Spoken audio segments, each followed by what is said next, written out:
Bonsoir mes amis, je suis là pour faire une vidéo analytique sur les islamistes, pour essayer de répondre aussi à énormément de questions qui inondent ma boîte email. Alors, tout d'abord, avant de commencer cette vidéo, j'aimerais déjà chasser un faux débat. Alors le faux débat consiste à dire c'est quelle est la proportion de tueurs dans la société musulmane, dans la société sunnite, et puis se prendre la tête avec des gens en ligne qui arrivent et qui disent non, écoutez, de toute façon, ils constituent une minorité, il ne faut pas nous stigmatiser, nous, la majorité, nous sommes des gens bien, et puis nous en sommes les victimes, etc. Il faut absolument sortir de ce débat-là. C'est un débat très stérile, et les personnes, parfois, ou même souvent, de bonne foi qui viennent tenir ces propos-là ne savent pas, mais ils sont en train avec ces propos-là, ils sont en train d'empêcher qu'on avance sur le problème, ils sont en train d'empêcher qu'on le caractérise, et sans se rendre compte, ils sont en train de faire le jeu des gens qui les massacreront, eux et leurs familles demain. Donc, j'aimerais vous expliquer un truc très important. Je vous donne un exemple. Si je prends un verre d'eau, 300 millilitres d'eau, 300 grammes d'eau si vous voulez, et je mets dedans, on va dire 1 gramme de, je ne sais pas, par exemple de cyanure de potassium. Voilà, 1 gramme sur 300. Question, est-ce que tu vas boire le verre d'eau ou pas? Si tu ne veux pas le boire, je vais te dire, écoute, de toute façon, arrête ta sensibilité. La majorité, l'écrasante majorité de ce que contient ce verre-là, c'est de l'eau pure. Pourquoi tu es en train de me faire une flip pour 1 gramme? Voilà. La question n'est pas à prendre dans ce sens. La question des tueurs dans la société sunnite est de la prendre sous l'angle de l'effet. Aujourd'hui, nous constatons une chose que même le sunnite le plus obtus ne peut pas nier. Il y a suffisamment de tueurs dans la société sunnite, par exemple, pour transformer un pays comme l'Algérie en merdier. Par exemple, durant les années 90, on a eu entre 100 à 150 000 morts. Pas d'enquête, pas de bilan officiel. Les chiffres, 150 000 morts me semblent plausibles. Aujourd'hui, on a suffisamment de tueurs dans cette société-là pour fournir assez de personnes pour aller déstabiliser des régions et des pays entiers. La Syrie et l'Irak, pardon du peu, 2 pays transformés en boucherie à ciel ouvert, avec des centaines de milliers de personnes mortes, aujourd'hui en 2014.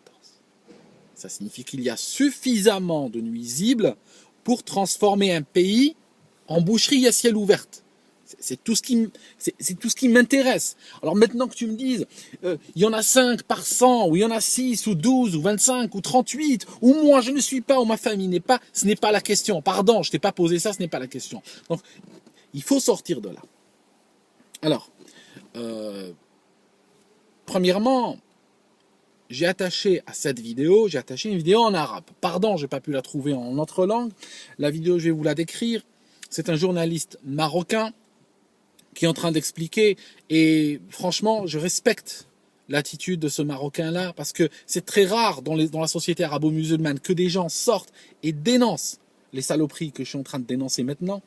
C'est un journaliste qui est en train d'expliquer que comment sommes-nous surpris, voilà ce qu'il dit, comment pouvons-nous être surpris qu'il y a les tueurs d'ISIS et les massacreurs d'ISIS si nous sommes en train de les préparer à l'école primaire, si nous sommes en train, par notre éducation, de les préparer.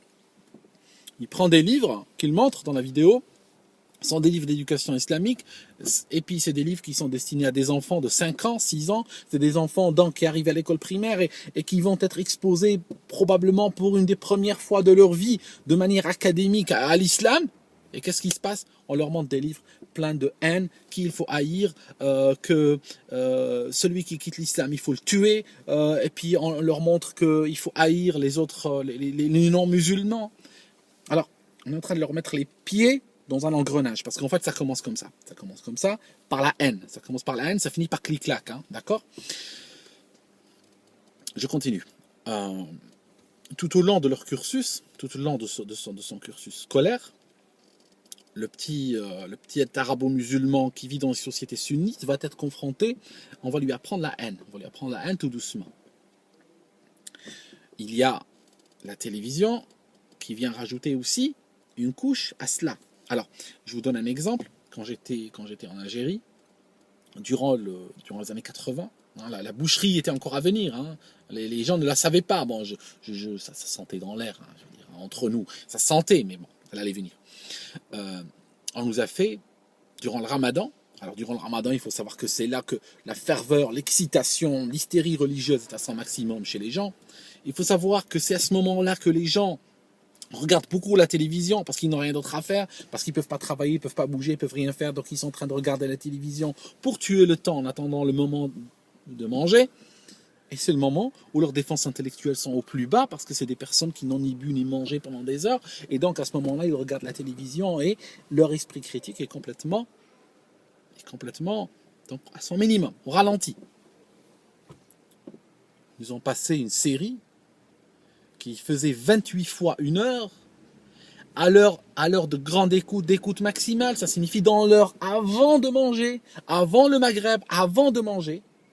Ils ont fait une série sur qui? Sur Ibn Taymiyyah. Alors Ibn Taymiyyah par exemple, Ibn Taymiyyah c'était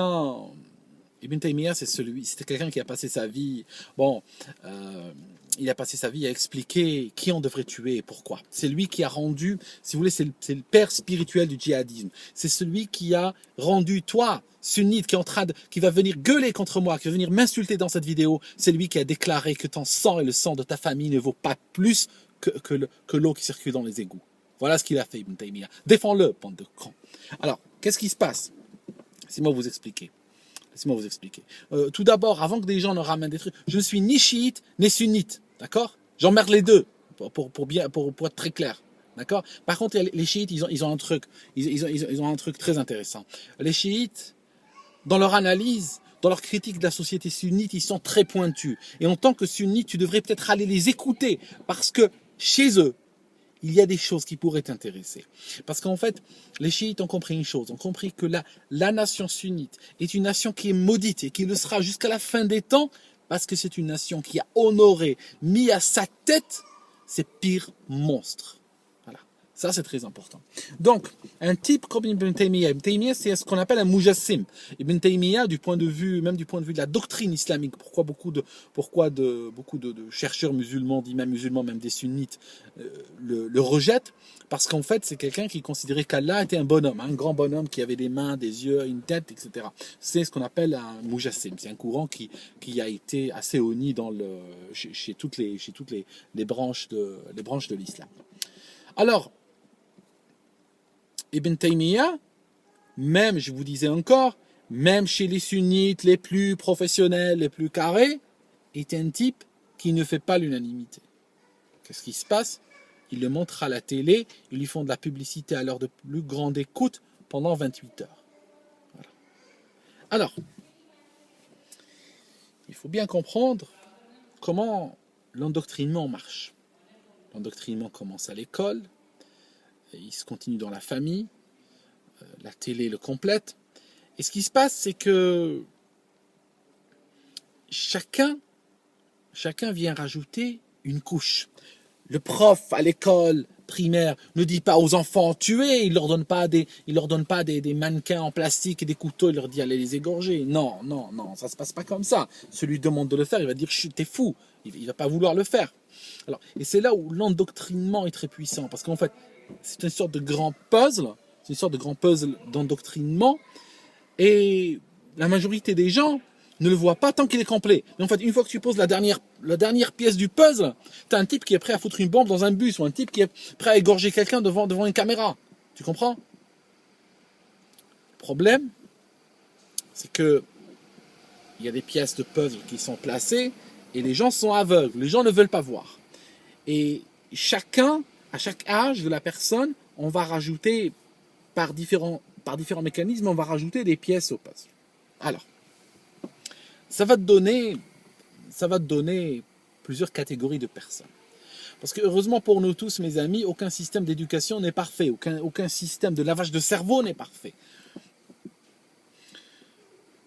Le système tel qu'il est fait aujourd'hui, si j'accepte entièrement ce qu'il y a dans les livres de l'école CM1 et je monte que celui qui quitte l'islam, il faut le tuer, que j'accepte que tous ceux qui inventent de nouveaux trucs dans la religion, qui ne suivent pas la religion, qui font ceci, qui font cela, comme le dit Ibn Taymiyyah, il faut les tuer. si j'accepte tout ça, et que je deviens donc le produit complet, parfait, total, absolu de cette éducation-là, eh ben à ce moment-là, je suis sur Twitter en train d'égorger des gens et me photographier avec les têtes. C'est aussi clair que ça. C'est pour ça, en fait, que la société arabo-musulmane a du mal à être extrêmement critique envers des gens qui ne font en réalité, qui ne sont contraints que reproduire ce que leur éducation leur a donné. Je veux dire, imagine tu as un enfant et puis qu'à la maison tu as une mauvaise habitude et puis que l'enfant chope cette mauvaise habitude et que cette mauvaise habitude est extrêmement tolérée à la maison. Et puis un jour vous allez en vacances ensemble chez des amis ou autre et puis il reproduit cette habitude. Tu es extrêmement démuni pour le critiquer. Voilà. Alors, on va essayer de... Aucun système n'est parfait. Alors ça suit une courbe de Gauss. Bon, je vais pas vous parler de la courbe de Gauss, mais je vais vous expliquer un petit peu comment ça marche. Tu as une proportion. Moi, je vais essayer de prendre un papier. Je ne sais pas, tu as une proportion. Bon, excusez-moi, je vais prendre un papier. On va prendre un papier, comme ça on va essayer de faire ça de manière schématique, hein, comme ça que tout le monde puisse voir. Alors voilà, on a ça. Hein, ça c'est à peu près la société arabo-musulmane sunnite. Hein. Prends un morceau. Alors ça c'est le premier morceau si tu veux. Regarde, je suis gentil, je coupe pas là, je coupe juste là. Regarde. Ça c'est le premier morceau de gens qui sont le résultat parfait de l'éducation qui leur a été donnée. Et ça signifie que ce sont des gens qui appliquent ce qu'on leur a dit. Et à ce moment-là, ils se transforment en quoi? Ils se transforment en tueurs. Ils assassinent qui? Ils assassinent ceux-là, hein, d'accord? Parce qu'ils considèrent qu'ils ne sont pas assez musulmans, ou ils ne suivent pas assez l'islam, etc. Et puis bien sûr, ils peuvent aussi assassiner les autres qui ne font pas partie de cette société, mais par l'immigration, où ils peuvent voyager dans d'autres pays, aller tuer des gens comme en Syrie, etc. Bon. Ça, si tu veux, cette partie-là, c'est la quintessence de l'éducation que tout ce monde a reçue. D'accord? Ce sont des gens qui appliquent ce que tout ce monde a reçu. Maintenant, tu as une autre partie. Une partie qui est un peu plus grande, qu'aujourd'hui, différentes méthodes d'analyse, les services de sécurité, les journalistes, les sondages, les différents tests, les différents machins, c'est une partie qui représente celle-ci. Celle-ci est très difficile à estimer. Celle-ci représente à peu près, on va dire, dans les 15%, 10, 15%, 20%, ça dépend où tu vas, mais grosso modo 15%.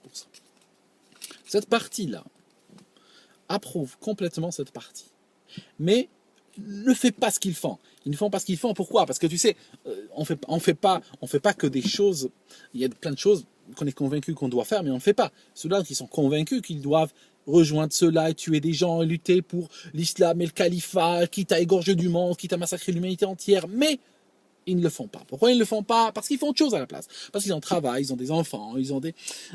on va dire, excusez-moi du mot, entre guillemets, ils n'ont pas le courage de le faire. Voilà, mais ils approuvent, ils admirent cela, ils disent oui, c'est génial, ils sont en train de le faire. Je vous donne un exemple. Moi, par exemple, je ne fais pas de sport, je rêve de faire du sport, j'aimerais faire du sport, je suis convaincu qu'il faut que je fasse, mais j'en fais pas.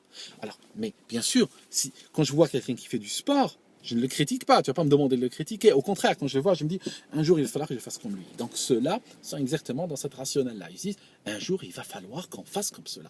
Un jour, il va falloir qu'on fasse comme eux. Alors, ceux-là, quand tu les rencontres sur Internet ou dans la société ou autre, ceux-là défendent cela. Et ils les défendent de manière très agressive. Et ils les défendent en les soutenant.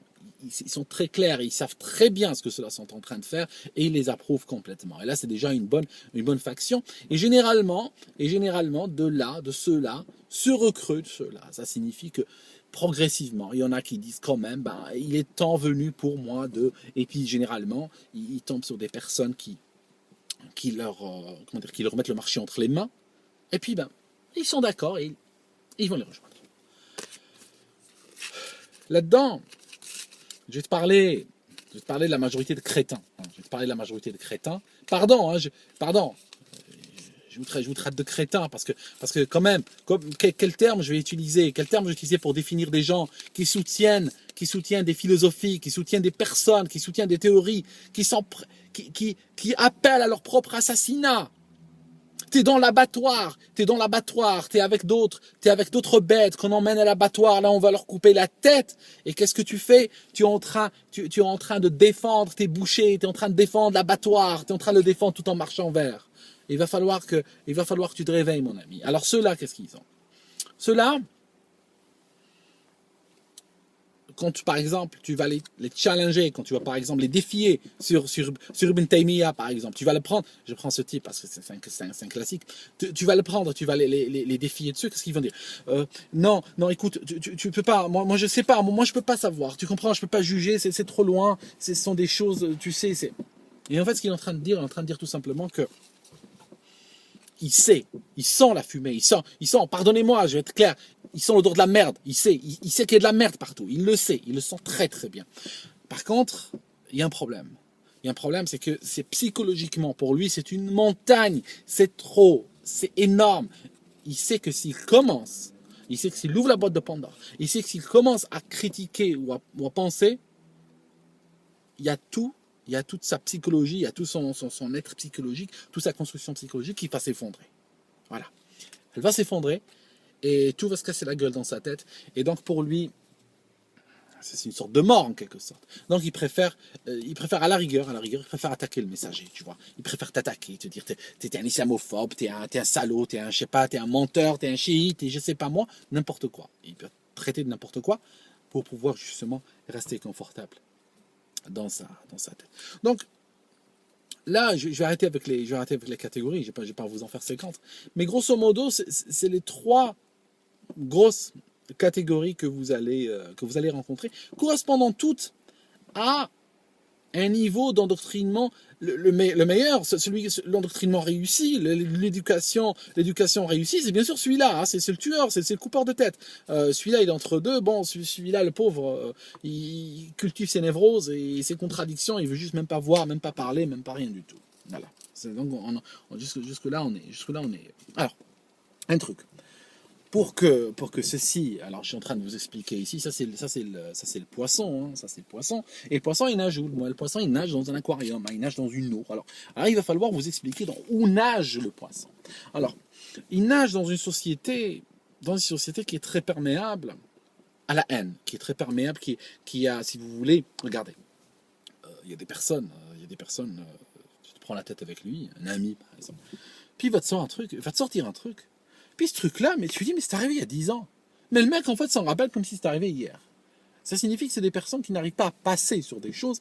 Et généralement, leur psychologie ou leur personnalité est composée, si tu veux, de plein de choses négatives qui se sont passées sur les 25 dernières années, ou depuis leur naissance, et sur lesquelles ils ne sont jamais arrivés à passer.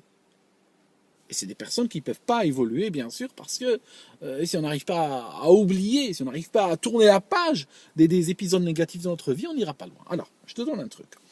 Je te racontais l'histoire d'un Allemand. Alors cet Allemand-là, un vieux monsieur, il est mort il y a quelques années. Et en fait, le gars, bon, il boitait, il avait reçu une balle, il avait un bras en moins.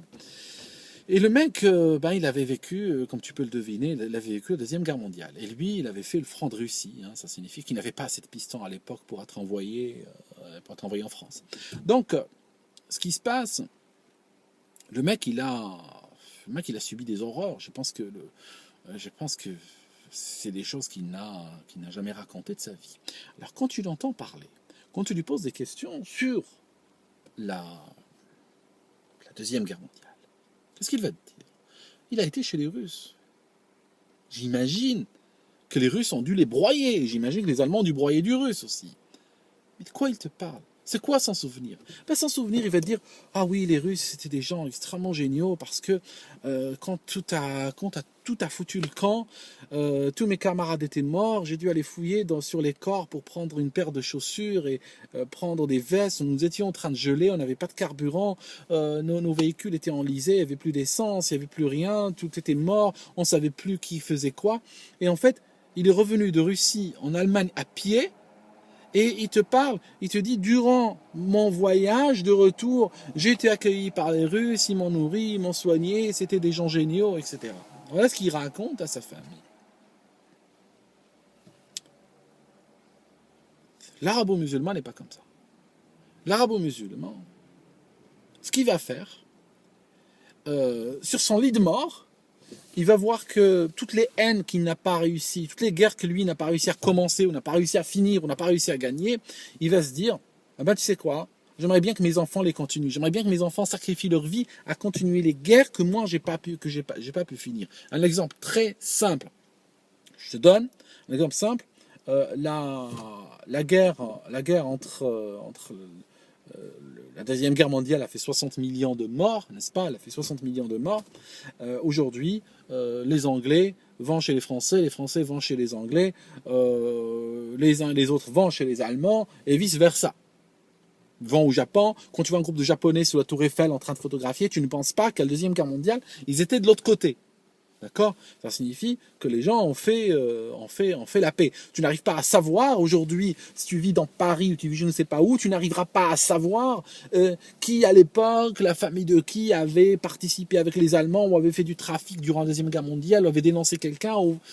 Je veux dire, ce sont des choses oubliées. Et les jeunes d'aujourd'hui, c'est quelque chose qui les dépasse. Un gamin de 17 ans aujourd'hui, un gamin français ou allemand de 17 ans, ne va pas te sortir des références datant de la Deuxième Guerre mondiale. Ne va pas te dire, par exemple, tu es un collaborateur avec les Allemands. Je veux dire, il ne va pas te le faire, ça ne fait pas partie de son univers. Alors qu'aujourd'hui, la guerre d'Algérie, entre la France et l'Algérie, s'est terminée en 1962.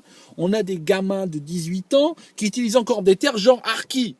Comme si, et en fait, pour eux, la guerre entre la France ne s'est jamais terminée. Pour eux, les faire continuer jusqu'à la fin des temps. Ils n'arriveront pas à passer sur cela. C'est ça qui empêche, par exemple, un certain nombre de on va dire, je ne sais même pas comment définir. Allez, je vais dire, j'utilise une terminologie officielle, français d'origine algérienne. Oui, n'arrivent même pas à s'intégrer parce que ils ont l'impression que la guerre continue.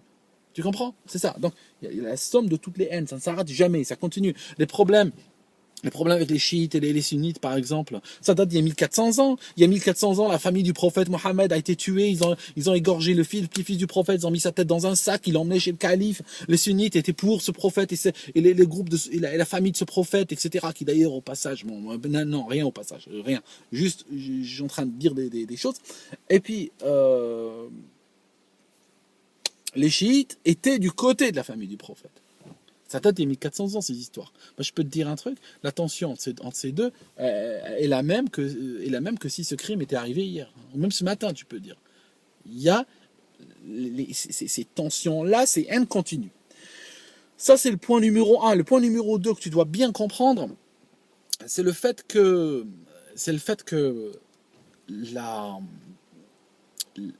l'arabo-musulman vit dans une société qui ne favorise pas l'individualité. Elle va favoriser le groupe, le consensus du groupe. Alors je vais arriver doucement, je vais dire ce que ça va donner. Tu prends par exemple Ibn Taymiyyah, toujours Ibn Taymiyyah.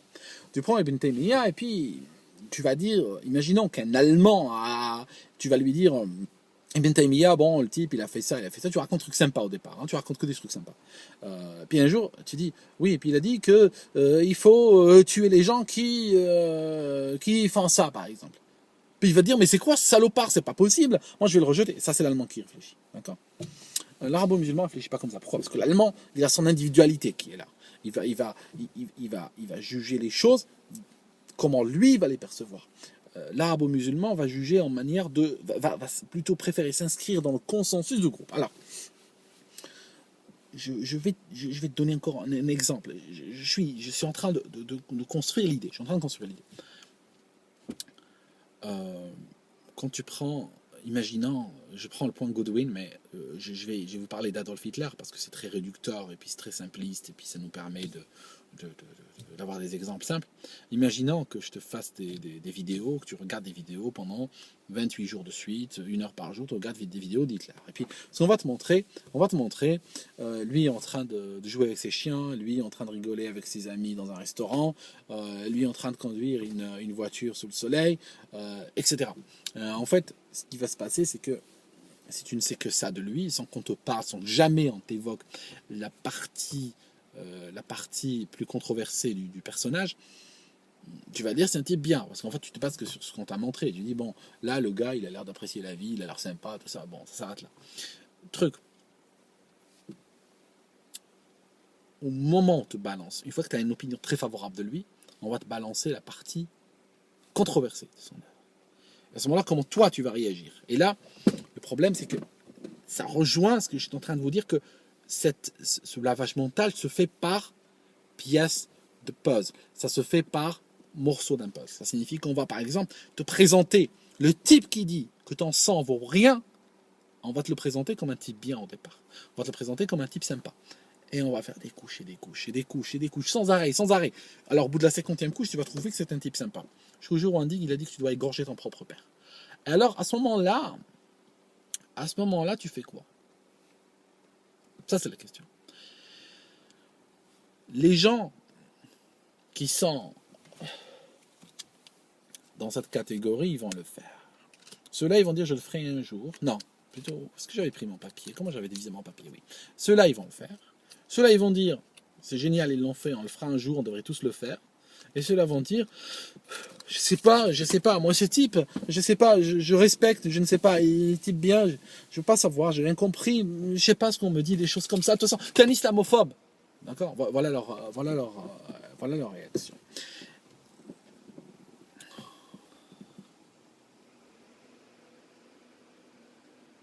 Vous avez jusque-là capté un petit peu la mentalité.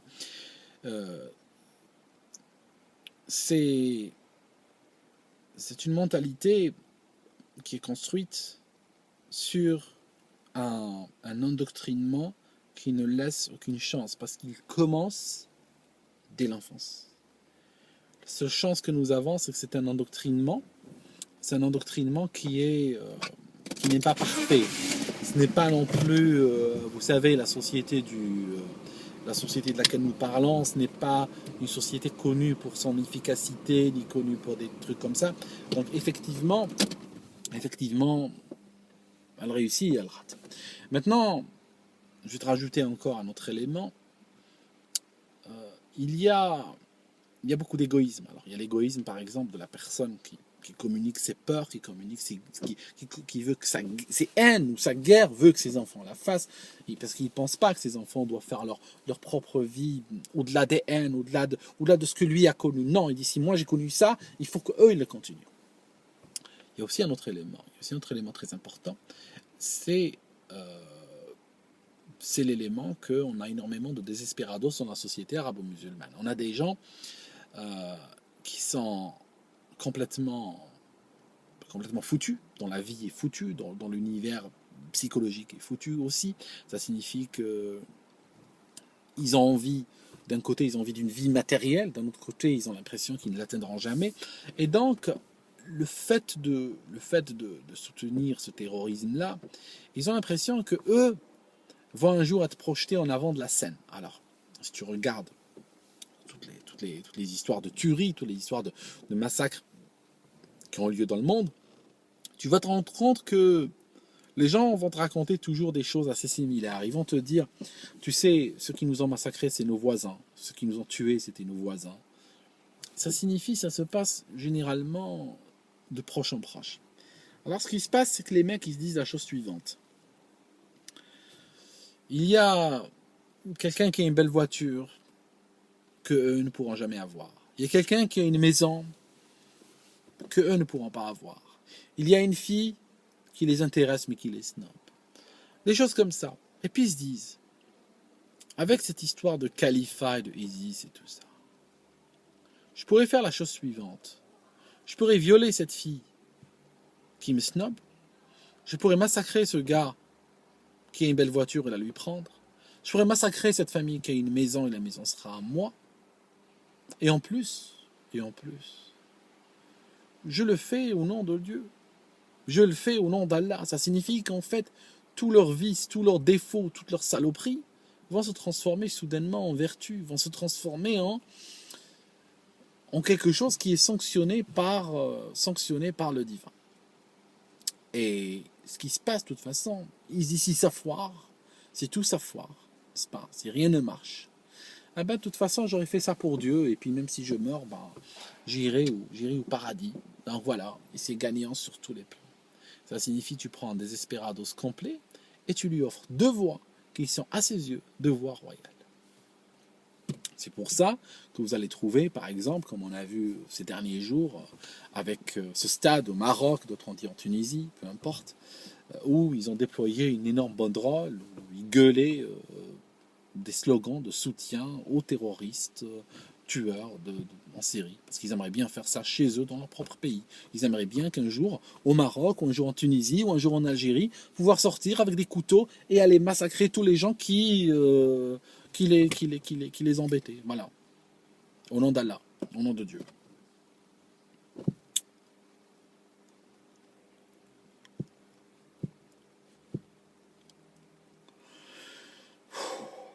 Alors bon, il y a Taubira qui a envie de les comment on appelle ça, désendoctriner. Bonne chance. Bonne chance. Je sais même pas par où commencer. Franchement, je sais pas par où commencer. Je suis en train d'expliquer un phénomène, mais les solutions, désendoctrinement, je sais même pas comment. Je sais même pas par où commencer. Ça va être possible, hein. Ça va être possible, mais il faut se casser la tête. Il faut se casser la tête et puis il faut sortir un petit peu du politiquement correct également, parce que le problème du système actuel, c'est que c'est un système qui ne mesure pas. Il ne mesure pas la hauteur, il ne mesure pas la profondeur de la problématique, il ne mesure pas sa gravité, si vous voulez.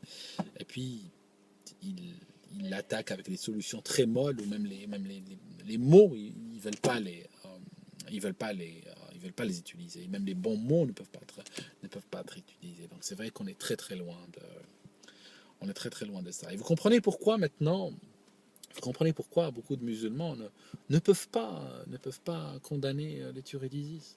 Vous comprenez pourquoi? Parce qu'une partie les approuve, une bonne partie les approuve, hein, n'est-ce pas? Parce que je vous dis, ceux-là, hein, la petite partie, ceux-là les commettent. Hein, ceux-là, ils les commettent. Hein, ces exactions, ils les commettent même. Ceux-là, ils les approuvent complètement. Ils aimeraient même eux-mêmes commettre ces exactions. Donc, ils ne peuvent pas les condamner. Ceux-là cultivent tellement leur névrose par rapport à tout ça qu'ils préfèrent attendre qu'on vienne les tuer un jour, mais ils vont pas les condamner, comprenez? Ils vont pas les condamner, parce que s'ils les condamnent, ils ouvrent une boîte de Pandore qui va faire que toute leur intégration psychologique sera ébranlée. Parce que si tu commences à condamner ça, bon, après tu vas de fil en aiguille, tu vas de proche en proche, tu vas finir par démolir tout ce qui est dans ta tête. Alors bon, ils préfèrent s'exposer au terrorisme, s'exposer à tout ça, que de dénoncer les vrais mécanismes qui causent ça. Enfin, je pense que je vais arrêter là pour ce soir. J'ai encore beaucoup de choses à dire sur ce thème-là. C'est un thème assez inépuisable, mais c'est vrai que je me rends compte, personnellement, j'en veux beaucoup aux gens qui nous ont éduqués, j'en veux beaucoup à notre télévision, à notre gouvernement, j'en veux aussi aux structures familiales dans lesquelles on a tous évolué. Je leur en veux tous, parce qu'on était des gamins. Ils nous ont lâché dessus une éducation pour nous transformer en sauvages. Et c'est vrai que c'est un endoctrinement qui s'est fait en puzzle, qui s'est fait par morceaux. Et celui qui arrive à collecter tous les morceaux finit avec des têtes humaines sur Twitter. Vous comprenez, hein, Alors, ils ont un peu d'excuses, hein, je vais essayer de les excuser un peu, dans le sens où ils ont agi par énormément de conneries aussi. Parce que beaucoup, quand ils étaient en train de dogmatiser, où ils étaient en train de laver le cerveau des petits et tout ça, ils n'avaient l'impression que d'apporter une pièce d'un puzzle. Mais eux, ils ne voyaient pas toute l'image, ils ne voyaient pas tout le puzzle. Là. Le mec, le prof, le gars, il arrive avec son cartable le matin, il donne son cours et tout. Bon, voilà, tu peux l'arrêter et dire, écoute, ton cours, c'est plein de conneries. Hein, tu sais, regarde, tu passes des enfants, des saloperies pareilles. Bon, il va te dire, non, mais en fait, attention, je vais te dire un truc. C'est aussi le niveau. Hein. Il est où ton niveau? Il est où ton zéro? Il est à quel moment tu vas réagir? Moi, il y a des gens, ils me disent, mais pourquoi tu parles comme ça du terrorisme en Algérie? C'est quand la dernière fois qu'on a égorgé quelqu'un? Ah, en 97, on a égorgé 400 personnes à Bentalha. Ça te suffit, non? Ah oui, mais c'était loin ça. C'était loin.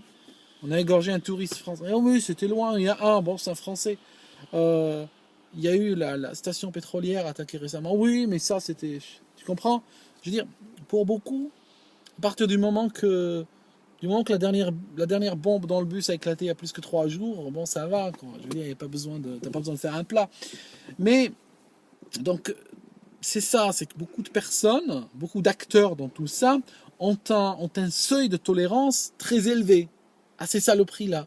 Donc, ils ne vont pas réagir. Donc, chacun, et le système le sait très bien, il va leur donner à chacun un morceau de puzzle qui est toujours dans la zone qu'ils acceptent, dans la zone qu'ils trouvent OK. Genre, par exemple, t'as un prof, il va aller enseigner aux enfants que ceux qui ne sont pas musulmans, il faut les détester. Ah bon, moi, il va dire, moi, j'ai jamais dit qu'il fallait les tuer, j'ai rien dit, moi, j'ai dit juste qu'ils ne sont pas musulmans, donc il faut les détester, c'est tout, j'ai rien dit, tu comprends? Mais ce propos-là se trouve dans sa zone de tolérance, se trouve dans une zone qu'il trouve OK, avec laquelle moralement il est OK. Et il va communiquer ça aux enfants.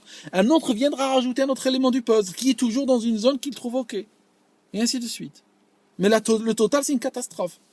Et c'est pour ça aussi que ça nous donne des gens qui sont extrêmement manipulables.